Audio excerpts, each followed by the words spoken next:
పట్టిసం అని చెప్పి తూర్పుగోదావరి జిల్లాలో ఒక క్షేత్రం. అక్కడ వీరభద్రుడు దక్షయజ్ఞ ధ్వంసం చేసిన తర్వాత రక్తమాంసములు అంటుకున్నటువంటి తన పెద్ద ఖడ్గాన్ని తీసుకెళ్లి కడుక్కున్నాడు. ఆయన చేతిలో ఉన్నటువంటి ఆయుధాన్ని అక్కడ కడిగాడు కాబట్టి దానికి పట్టిసం అని పేరు వచ్చింది. గోదావరి నది మధ్యలో ఉన్న ఈ దివ్యక్షేత్రం గురించి మీకు తెలుసా?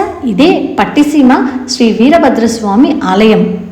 పురాణాల ప్రకారం ఈ ఆలయం యొక్క విశిష్టత ఏంటి అనేది మనకి చాంగంటి గారు వివరించారు. అయితే మరొక విశిష్టత ఏమిటి అనంటే, పట్టిసీమకు చేరుకోవాలంటే గోదావరి నదిలో బోటు ప్రయాణం చేయాలి. నదిపై వీచే చల్లని గాలి, చుట్టూ కనిపించే పచ్చని ప్రకృతి, దూరంగా కనిపించే ఆలయ గోపురం ఇవన్నీ కలిసి ఒక అద్భుతమైన ఆధ్యాత్మిక అనుభూతిని కలిగిస్తాయి. ఈ ప్రయాణమే భక్తులకు ఒక ప్రత్యేకమైన అనుభవంగా మిగిలిపోతుంది. మహాశివరాత్రి సందర్భంగా ఇక్కడ లక్షలాది మంది భక్తులు స్వామివారిని దర్శించుకుంటారు.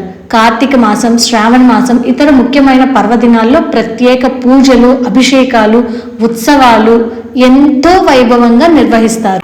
మీలో ఎవరైనా ఈ టెంపుల్ని విజిట్ చేస్తుంటే మీ ఎక్స్పీరియన్స్ ఏంటి అనేది కామెంట్ సెక్షన్లో షేర్ చేసుకోవడం మాత్రం మర్చిపోవద్దు.